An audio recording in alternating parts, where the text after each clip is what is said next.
Hello everyone, welcome back to Pommy and Oz. Hope we're all doing well. Please drop a like, drop a subscribe. Does mean the world. We're smashing them out recently. Can't thank you enough. You can become a member of the channel. These legends did. Thank you very much to you. They let us do things like sponsor Domaku, things like that. They're a wonderful bunch of people. And make sure you head on to pommysportsalmanac.com.au for all your print needs. Also, some merch will be going up there on the weekend as well if you do want to support the channel that way. So check out for that. And today, we're copying Terry at Blue Abroad, who did a wonderful video on Tiermaker. So we're going to have a go at ranking our list. So here we are then. We've got the list of players. So what I'm going to do, Tier 1 is the guys that I think are really elite. So the guys that would probably make any team in the AFL. You know, your AAA type guys. You guys who are really the top percentile of footballers. Then we've got Tier 2. These are the guys that are really good. Simps. Hey, how good's that? That's easy, isn't it? Oh, dear. Tier 3 are going to be your workhorses. You know, your run-of-the-mill guys. You know, just your standard, bog standard, does what it says on the tin there. Tier 4, could be a little bit harder. The kind of guys that I would associate, there is probably better options out there. They could be young, waiting for them to go the next level. And Tier 5 is no knowledge in the terms of, like, you know, unknown. Or probably you could call it Tier Y. Why the fuck have you got a deal? So let's do it. We've got a few players here. So here's the Tiermaker. So Harry straight away, I don't think anyone could argue, is Tier 1. Best player in the league as a forward at the moment. So let's lock him away, Tier 1. We've got Mitch Mcgovern here. So I'm going to base it on output at the moment. I'm not going to base it on intrinsic values like, you know, let's get the crystal ball out. I'm going to do it like, you know, legit here. So I would say he's Tier 4. Just below average in the terms of I couldn't trust him to be a workhorse.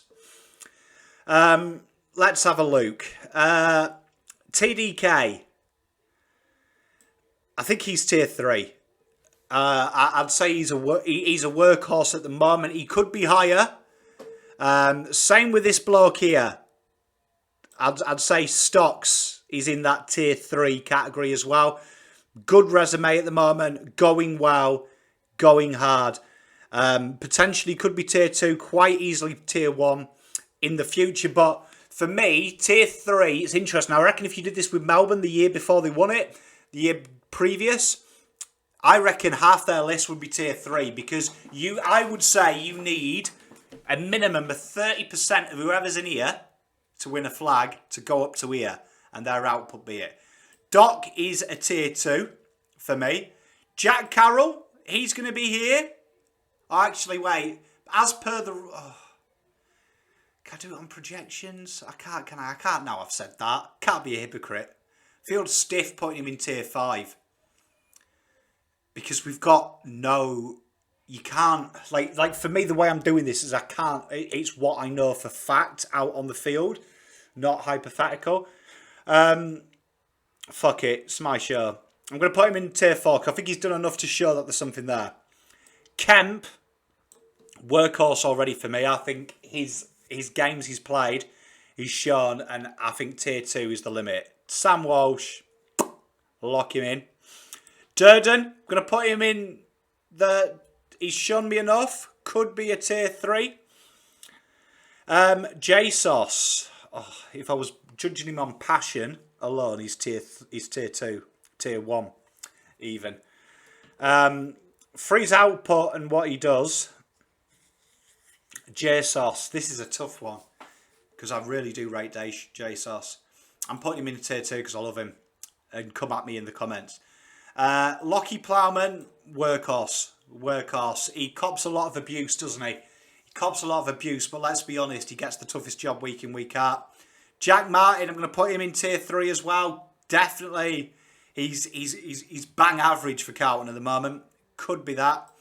Marchbank, I'm going to put in tier 5. I think all them years injured, he could be a lot higher. But at the moment, could I rely on him? He would be way down on my list of people I rely on. Mr. Wheatering, straight in at tier 1. Best key defender in the competition. Nick Newman,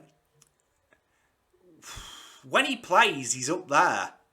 But I'm going to put him in the workhorse because I think there's more to come for him. Zach Fisher. Jesus. I love Zach.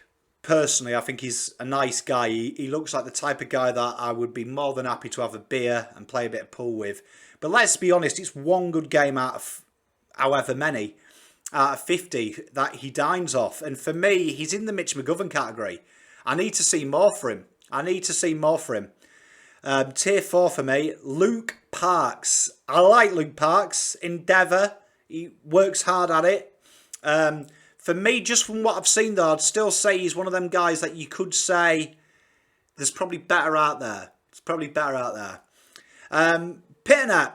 Interesting. Pitternet gets a lot of abuse. I'm going to put him in tier 3. Pitternet gets a lot of abuse.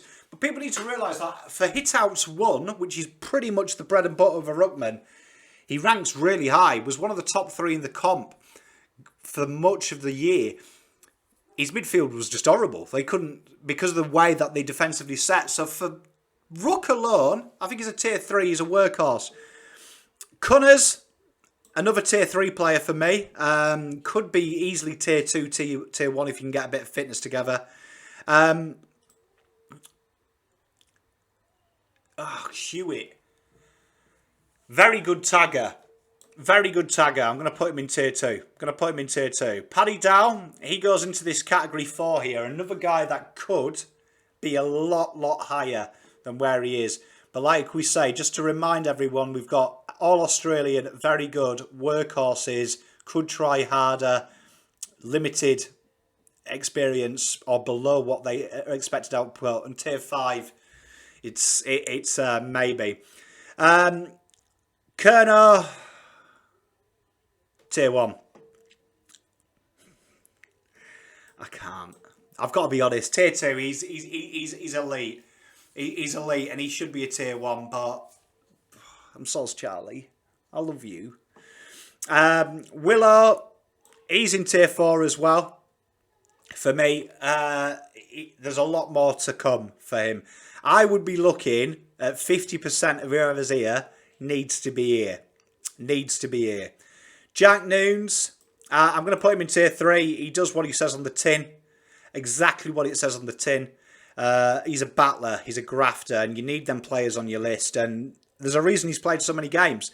His output is the same week in, week out. And for me, if I was picking it and I'm under the cosh, I'd rather have Nunes in the squad than Fisher. Because I know Nunes is going to give me a shift. Fisher can give me a West Coast game.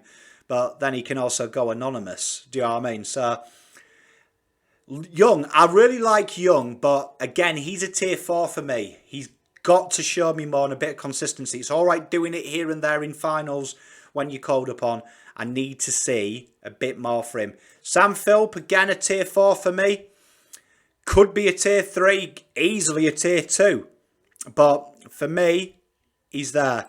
Another workhorse, captain of the workhorse at 22. Elite effort, average everything else, but doesn't matter. When you put hard work beats talent every day, and Ed Kerno is that. Josh Honey, I love Josh. Again, he's a guy I want to see more of. I think there's more to come. He's just getting into it, and I really like it. Jesse Motlop's going to be I want to see more of. I know this is controversial. I've kind of gone against my grain with Jack Carroll and Jesse Motlop. I don't think they're in jeopardy, though. So I think if you're in tier 5, you're in jeopardy for me. Adam Saad, rank 2. I think that's nice and easy. What he lacks in some of his areas, I think he's not been used, but I think he's arguably our best halfback, run-off halfback in the comp, let alone us. So he's a tier 2. Setfield, tier 4. What is he? Is my question. Was a wingman. Then he was a half forward. Then he was an on-baller. Then he was a wingman. Then he was a made-up position.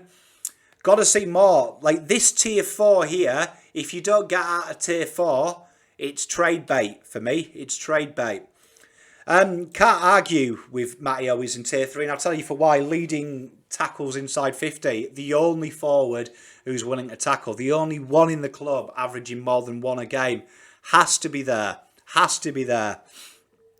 Murkoff, I want to see more from it. I don't see it. A handful of senior games at VFL level and then a lot of praise coming. I want to see more of it. Probably an important job because we know this fella here, as talented as he is and as potential as he is, does love an injury. So Murkoff could be a guy that needs to get into this category and scratching at 3. Matty Cottrell, I don't see it. I'm going to be harsh and people are going to come at me. I don't see it. Heart, endeavour, yes. Does it win you flags though? Not for me. I think there's about 20 people in the draft I would have rather have seen the club take a punt of than Matty Cottrell on the list. No disrespect to him. I love him. But I just don't see how you move forward with it. I really don't. Lockie O'Brien, I'm going to put him in tier 4. He has his glimpses, doesn't he? I know people are going to come at me for this. I'm a huge fan. I'm a huge fan. And I really like what I've seen in training so far. I like it. Adam Chair is going to go into 2. Only because he's come into Carlton. So his role is going to be totally different to Fremantle. When he's on the wing, one of the top 10 as of 2020 wingmen who played more than 50% on there. Very interesting spot for him. Looks like he's going to go on the ball. I like him. I like him. Zach Williams, going to be tough. I'm going to put him in tier 4 again. A guy that should be tier 3 at worst. But I think his output for me makes him in tier 4. And remember, I'm judging this on what I've seen. I know for fact. I'm not buying into could be. Do you know what I mean? Because, as the great Gino De Campo and my nana used to say, and you see what I mean? You just can't do it. Matty Kennedy, workhorse. Workhorse, along with this fella. Workhorses. They are 2 workhorses for me. I think there's more to come from both of them as well, but I really do like their jib. Patrick Cripps, I'm putting him in tier 1. Played injured for the last 2 years, and I think a proper club and a proper management structure would have not forced it. Would have taken the decision out of their hands. I'm putting Jordan here. I mean, he's got a midget profile picture for a start. What's going on there? And what's going on there? Why? The club said he was a forward, then a half-back flank. Don't even know what position he plays. I mean, he was a half-back flank for the Eagle and for the Bulldogs in all their VFL games. 87% or something off the half-back line. I don't see it for me. He's got a bit of a good delivery, but lacking the skills elsewhere. This guy I'm going to put in tier 3, and it's going to be controversial. I like Oscar Mcdonald. I liked him at Melbourne. He's a lock. He's a pure one-on-one type defender at fullback. And for me, we want Lewis Young below to usurp him. But for me at the moment, with pedigree, that's it. That is my Tiermaker. Come at me in the comments. While I'm here, I challenge the great Heath Buck, a man I respect. Much love to you, my friend. Go and sub. His link is in the bio. I want him to do it as well. I thought, let's get this going round. Link also to Terry's. Got the idea of him. He asked me to do it. I am going to film a video straight after this with Tez. But that is mine. Let me know in the comments what you guys and girls did. And until next time, Pom out.